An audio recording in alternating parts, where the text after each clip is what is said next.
नमस्कार। आपका अपने चैनल कविता की कहानियाँ में स्वागत है। आइए जानते हैं भगवान शिव को इस शाप के कारण गणेश जी का सिर कटा था। भगवान शिव को महादेव के नाम से जाना जाता है क्योंकि वे सभी देवों में सबसे श्रेष्ठ माने जाते हैं।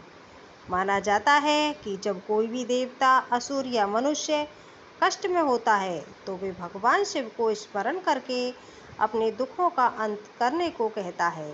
लेकिन क्या आप जानते हैं कि भगवान शिव को अपने भक्तों के कष्टों को दूर करने के कारण एक बार श्राप भी भोगना पड़ा था। आइए जानते हैं शिव को मिले श्राप की कहानी क्या है। पौराणिक कहानी के अनुसार देवी पार्वती जब किसी कार्य के लिए एकांत चाहती थी तो कैलाश में उपस्थित भगवान शिव के सेवकों को द्वार पर खड़े करके किसी को अंदर न आने का निर्देश देती थी। लेकिन वे सेवक अपने प्रभु भगवान शिव को नहीं रोकते थे। इस प्रकार अपनी आज्ञा की अवहेलना देखकर देवी पार्वती ने मिट्टी से एक द्वारपाल बनाया जो केवल उनके निर्देशों का पालन करे। लेकिन देवी पार्वती की ममतामयी हृदय के कारण वो द्वारपाल एक शिशु जैसा प्रतीत होता था। इसलिए देवी पार्वती ने उस शिशु का नाम विनायक रखकर उसे अपना पुत्र मान लिया। जब पार्वती जी स्नान करने के लिए गईं तो वे विनायक को द्वार पर खड़ा करके कहकर गईं कि वह अंदर किसी को नहीं आने दें। अभी अभी धरती पर प्रकट हुआ विनायक किसी भी बात से परिचित नहीं था। वह भगवान शिव को भी नहीं जानता था। इसलिए जब भगवान शिव देवी पार्वती से मिलने के लिए उनके कक्ष की तरफ आए तो विनायक ने उन्हें रोका और बार बार आग्रह करने पर भगवान शिव को अंदर नहीं जाने दिया। यह देखकर भगवान शिव को इस अपरिचित बालक को देखकर बहुत क्रोध आया। उन्होंने बालक की हठ धर्मता के कारण अपना त्रिशूल चलाकर उस बालक का मस्तिष्क काट दिया। इसके बाद देवी पार्वती के क्रोध और विलाप के बाद भगवान शिव ने उस बालक ने प्राण डाले और उसका सिर गजका लगाया।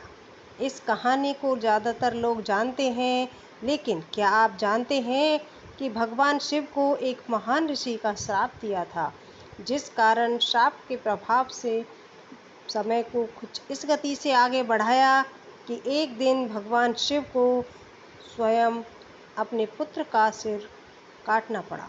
ब्रह्म वैवर्त पुराण के अनुसार महादेव को कश्यप ऋषि ने श्राप दिया था। ब्रह्म वैवर्त पुराण के अनुसार माली सुमाली नाम के दो राक्षस थे। वे दोनों भगवान शिव के भक्त थे। एक बार दोनों शिव की शरण में आए और सूर्य देव की निंदा करने लगे। उन्होंने कहा कि अपनी राशि में सूर्य के नकारात्मक प्रभाव के कारण उन्हें शारीरिक कष्ट उठाना पड़ रहा है। सूर्य देव अगर चाहें तो उनके कष्ट को कम कर सकते हैं। उन्होंने भगवान शिव से सूर्य देव को उन्हें कष्ट नहीं देने के लिए कहा। भगवान शिव सूर्य देव को समझाने के लिए पहुँचे, लेकिन सूर्य देव ने कहा कि माली और सुमाली शिव भक्त जरूर हैं, लेकिन वे क्रूर राक्षस हैं और उन्हें अपने कर्मों का दंड मिल रहा है। नियम के अनुसार सूर्य अपनी गति के अनुसार ही सभी राशियों में गोचर कर रहे हैं, इसलिए वो माली सुमाली पर विशेष कृपा नहीं कर सकते। सूर्य देव के शब्द अहंकार से भरे हुए थे। यह सुनकर भगवान शिव को क्रोध आया और उन्होंने सूर्य देव पर त्रिशूल से प्रहार किया। इसलिए महादेव को शाप मिला था। तो आइए अब सुनते हैं कश्यप ऋषि ने महादेव को शाप क्यों दिया था। त्रिशूल से प्रहार सूर्यदेव त्रिशूल के प्रहार से सूर्यदेव का सिर कटकर गिर गया और उनके प्राण त्यागते ही धरती अंधकारमय हो उठी। यह देखकर ब्रह्मा के पोते और सूर्यदेव के पिता कश्यप ऋषि बहुत ही दुखी हो गए। उनके अपने पुत्र का सिर कटा देखकर कश्यप ऋषि का दिल पीड़ा से इतना भर गया कि उन्होंने महादेव से कहा कि जिस तरह आज एक पिता होकर उन्हें अपने पुत्र की ऐसी स्थिति में देखकर इतनी पीड़ा हो रही है, एक दिन महादेव को भी अपने पुत्र को इस स्थिति में देखने की पीड़ा उठानी होगी और पुत्र को पीड़ा देने के उत्तरदायी स्वयं महादेव ही होंगे। एक पिता की पीड़ा देखकर भगवान शिव भी बहुत व्याकुल हो उठे। तब सभी देवताओं ने भगवान शिव से प्रार्थना की कि बिना सूर्यदेव की पूरी धरती अंधकारमय हो जाएगी और पृथ्वी पर जीवन भी संभव नहीं हो पाएगा। यह सुनकर भगवान शिव ने सूर्य देव के शीतल पड़ चुके तेज को जीवित कर दिया। जब सूर्य देव जीवित हुए तो उन्हें अपनी भूल का पश्चाताप हुआ और उन्होंने अहंकार में आकर महादेव की अवहेलना की है। उन्होंने भगवान शिव से क्षमा मांगी और अपने पिता को पूरी बात समझाई। उन्होंने कहा कि उन्होंने महादेव को ऐसा शाप नहीं देना चाहिए था। अब वो अपने शाप के विनाश को कुछ कम करने का तोड़ बताएं।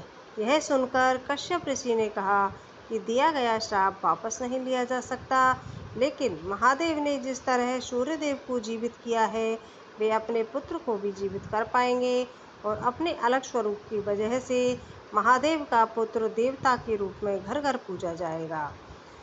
भगवान सूर्यदेव ने माली सुमाली से कहा कि वे अपने बुरे कर्मों को त्याग कर अगर विधि विधान के साथ सूर्यदेव और भगवान शिव की आराधना करेंगे तो वे अपने कष्टों से शीघ्र ही मुक्ति पा सकते हैं। इस तरह माली सुमाली ने भगवान शिव के साथ सूर्यदेव की स्तुति करना भी शुरू कर दी। तो दोस्तों, इस तरह महादेव ने एक पिता का दिल दुखाया था। इस कारण भगवान शिव को श्राप मिला था और उसी वजह से गणेश जी का सिर कटा था। तो आइए सुनते हैं अब शिव जी का बहुत ही प्यारा सा भजन। मेरी काली सी चुनरिया धरे उड़तिया शिव शंकर के मेले में। मेरी काली सी चुनरिया अधर उड़तिया शिव शंकर के मेले में। मैंने कहा था टीका एक जोड़ी लाना, मैंने कहा था टीका एक जोड़ी, मेरो काना लायो दो जोड़िया शिव शंकर के मेले में। मेरी काली सी चुनरिया धर उड़तिया शिव शंकर के मेले में। इतनी समझ मेरे भोले में होती, इतनी समझ मेरे भोले में होती, तो धरती से पैर अधर रखतिया शिव शंकर के मेले में। मेरी काली सी चुनरिया धर उड़तिया शिव शंकर के मेले में। मैंने कहा था नथली एक जोड़ी लाना, मैंने कहा था हरवा एक जोड़ी ला, मेरो काना लायो दो जोड़िया शिव शंकर के मेले में।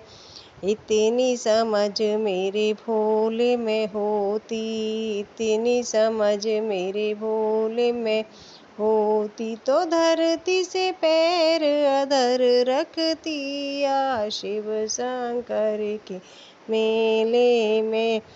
मेरी काली सी चुनरिया धर उड़तिया शिव शंकर के मेले में। मैंने कहा था चुड़ला एक जोड़ी लाना, मैंने कहा था बिछुआ एक जोड़ी, मेरो काना लायो दो जोड़िया शिव शंकर के मेले में।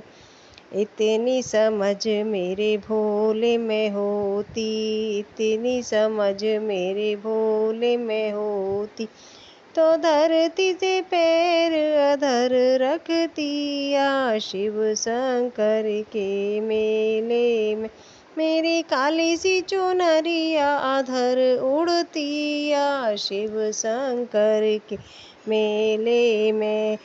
मैंने कहा था चुनरी एक जोड़ी लाना, मैंने कहा था लहंगा एक जोड़ी, मेरो काना लायो दो जोड़िया शिव शंकर के मेले में। इतनी समझ मेरे भोले में होती, इतनी समझ मेरे भोले में होती, तो धरती से पैर अधर रखतिया शिव शंकर के मेले में। मेरी काली सी चुनरिया धरे उड़तिया शिव शंकर की मेली में।